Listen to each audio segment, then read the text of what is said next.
आप सभी का हमारे चैनल पर बहुत बहुत स्वागत है। पिछले वीडियो में हमने सरल सूक्ष्मदर्शी की बात कर ली थी और हमने इस टॉपिक को ख़त्म कर दिया था, लेकिन ये अगले पेज पर एक लाइन लिखी हुई थी जो मैं वहाँ नहीं बताया, ध्यान नहीं रहा मेरे, उसको यहाँ देख लो आप कि इस स्थिति में आँख पर तनाव नहीं होता है, इसे आँख की श्रांत या तनावहीन स्थिति कहते हैं।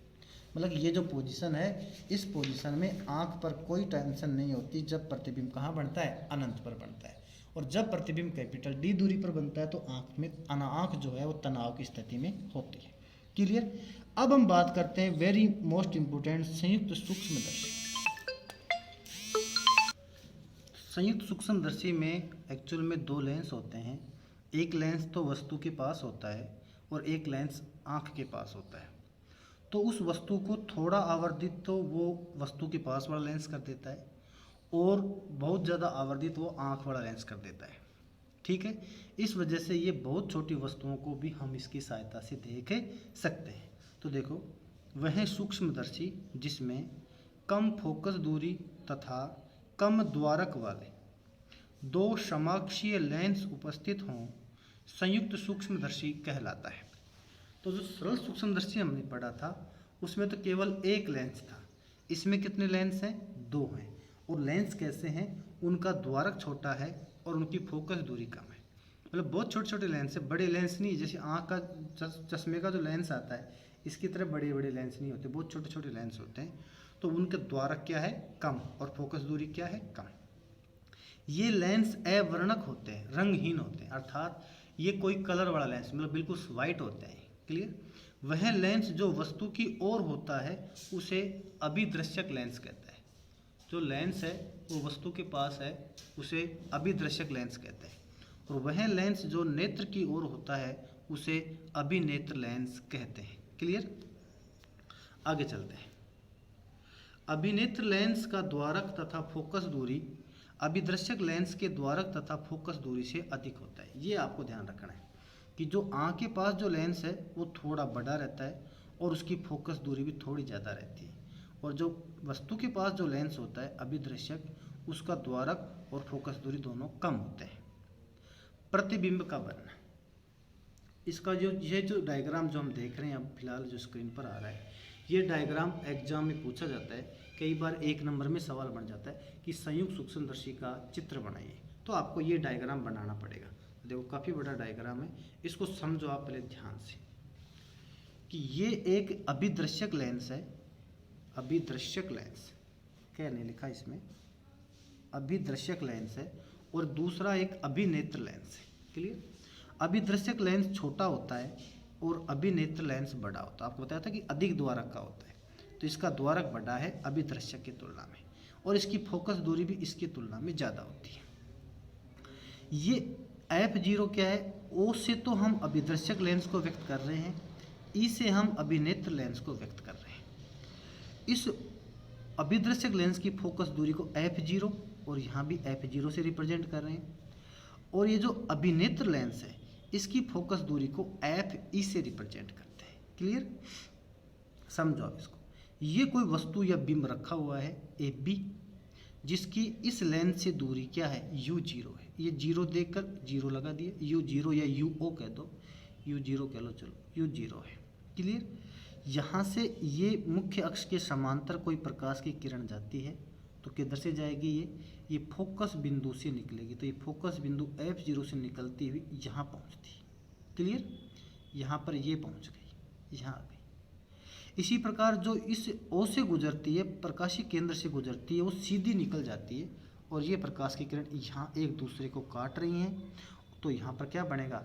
एक प्रतिबिंब का निर्माण होगा। ये प्रतिबिंब जो है वो उल्टा बन रहा है और वस्तु से बड़ा बढ़ रहा है, और इसको मैं A' और B' से रिप्रेजेंट कर रहा हूँ। तो अभिदृश्यक लेंस के लिए बिंब का काम AB कर रहा है और अभिदर्शक लेंस के लिए प्रतिबिंब का काम A' B' कर रहा है। और ये प्रतिबिंब की जो दूरी है इस लेंस से वो V0 है और बिंब की दूरी है इस लेंस से वो U0 है। यहाँ तक शायद कोई दिक्कत नहीं होगी आपको। अब ये जो A' B' जो प्रतिबिंब है, ये प्रतिबिंब इस अभिनेत्र लेंस के लिए बिंब का कार्य करता है। बिंब का कार्य करता है तो क्या फर्क पड़ता है, देखो यहाँ से एक समांतर प्रकाश की किरण चली, इससे टकराने के पश्चात ये इसके फोकस बिंदु से होकर आगे चली जाएगी। ये प्रकाश की किरण इसके प्रकाशीय केंद्र से गुजरती है, आगे चली गई। इन दोनों किरणों को जब पीछे बढ़ाते हैं, पीछे बढ़ाने पर ये किरणें जो हैं वो एक बिंदु पर एक दूसरे को काटती हैं। जिस बिंदु पर एक दूसरे को काटती हैं वहाँ पर क्या बनता है, प्रतिबिंब का निर्माण होता है। इस प्रतिबिंब को A double dash B double dash से मैं रिप्रेजेंट कर रहा हूँ। और इस प्रतिबिंब की जो दूरी को VE से लिखा, यहाँ ये बिंब का काम कर रहा है, इसके लिए इस दूरी को हमने UE से लिखा। आप कहोगे VE बराबर D क्यों आया है, तो इसका रीज़न ये है कि ये जो प्रतिबिंब जो बना है वो प्रतिबिंब हमें अब स्पष्ट दिखाई दे रहा है। तो इसका मतलब हमने इस प्रकार से इसको सेट किया कि ये हमें स्पष्ट दिखाई दे। इसका मतलब ये प्रतिबिंब जो है वो 25 सेमी की दूरी पर बन रहा है, तभी हमें ये स्पष्ट दिखाई दे रहा है। इसलिए VE बराबर क्या हो गया, कैपिटल D हो गया। क्लियर, ये सब बातें इसके अंदर आती है, आपको शायद समझ में आ गया होगा। इसके आगे देखते हैं। अब माना अभिदर्शक लेंस के सामने AB एक बिंब है जिसका प्रतिबिंब A डैश B डैश बनता है। यह प्रतिबिंब अभिनेत्र लेंस के लिए बिंब का कार्य करता है, जिससे प्रतिबिंब A double dash B double dash बनता है। यह प्रतिबिंब A double dash B double dash बिंब A डैश B डैश के सापेक्ष आभासी, सीधा तथा बड़ा बनता है। A डैश B डैश के सापेक्ष तो सीधा ही है, क्योंकि ये भी उल्टा था, ये भी उल्टा है। वस्तु AB के सापेक्ष यह अंतिम प्रतिबिंब उल्टा बनता है, आभासी बनता है और बड़ा बनता है। तो आपको ये जरूर देखना कि किसके सापेक्ष पूछ रहा है ना।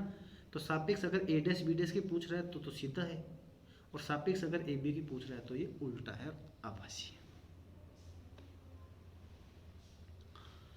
अब हम बात करते हैं इसकी आवर्तन क्षमता की। सबसे पहले वही डायग्राम हमने बनाया जो पहले बनाया था हमने। AB कोई बिंब है, अल्फा दर्शन कोण है और ये दूरी D है। तो वही m बराबर बीटा अपॉन अल्फा होती है। तो अल्फा बराबर क्या होता है, tan अल्फा, और tan अल्फा आप इसमें लगाओ तो AB अपॉन D बनेगा। तो ये AB अपॉन D समीकरण नंबर 2।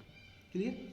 अब हम बात करते हैं बीटा बराबर tan बीटा किसके बराबर, वो देख लो। देखो इस डायग्राम में ये एंगल बीटा है ना, ये एंगल क्या है, बीटा है। तो बीटा बराबर क्या बनेगा बोलो, tan बीटा बराबर A डैश B डैश बटा ये, और ये क्या है UE।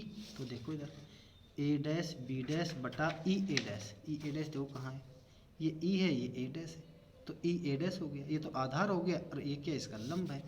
तो A dash B dash upon EA dash समीकरण नंबर 3। समीकरण 2 व 3 का मान समीकरण 1 में रखने पर तो m बराबर हो गया A dash B dash upon EA dash गुणा D अपॉन AB। क्लियर। अब क्या किया मैंने, m बराबर A dash B dash upon AB गुणा D upon EA dash, value रखो। अब A dash B dash upon AB किसके बराबर है, ये देखो डायग्राम में समझ में आएगा। A डैश B डैश तो ये है अपॉन AB आपका ये है। तो A डैश B डैश के सापेक्ष दूरी ये तो है V0 और ये तो रहेगी पॉजिटिव, और AB के सापेक्ष दूरी क्या है U0, लेकिन ये अपोजिट डायरेक्शन में, तो दूरी क्या रहेगी नेगेटिव। तो माइनस का V0 अपॉन U0। क्लियर।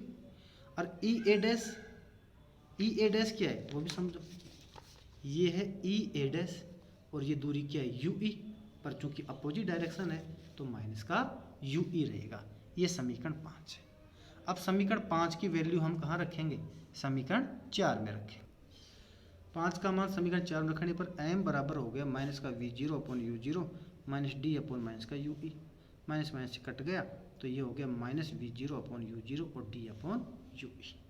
अब वो इस सूत्र को आपको अच्छे से रटना है कि m बराबर होता है माइनस का V0 अपॉन U0 और D upon UE। Case first है कि जब प्रतिबिंब D दूरी पर बने, D दूरी पर बनेगा तो सबसे पहले हम लेंस सूत्र लगाएंगे, और वो भी अभिनेत्र लेंस के लिए। तो 1/VE माइनस 1/UE बराबर 1/FE। क्लियर। अब VE की मान क्या है, VE का मान तो है माइनस का D। कहाँ से आया, देखो डायग्राम में VE बराबर D है ना, दूरी यहाँ से यहाँ तक अपोजिट है तो क्या रहेगा माइनस का D। UE बराबर क्या रहेगा माइनस का UE। इसका रीजन भी आपको अपोजिट वाला दिखाना पड़ेगा। यहाँ से यहाँ तक की दूरी UE है और ये क्या रहेगा अपोजिट रहेगा। तो ये हो गया माइनस का UE। वैल्यू यहाँ रख दीजिए, 1 बटा माइनस डी, फिर माइनस का माइनस, 1 बटा यू ई का मान माइनस का यू ई, और 1 बटा एफ ई। करो सोल्व इसको, सोल्व करें अगर हम इसको तो ये क्या हो जाएगा भाई, माइनस से माइनस प्लस हो गया, तो 1 बटा यू ई पहले, 1 बटा डी बाद में, और 1 बटा एफ ई।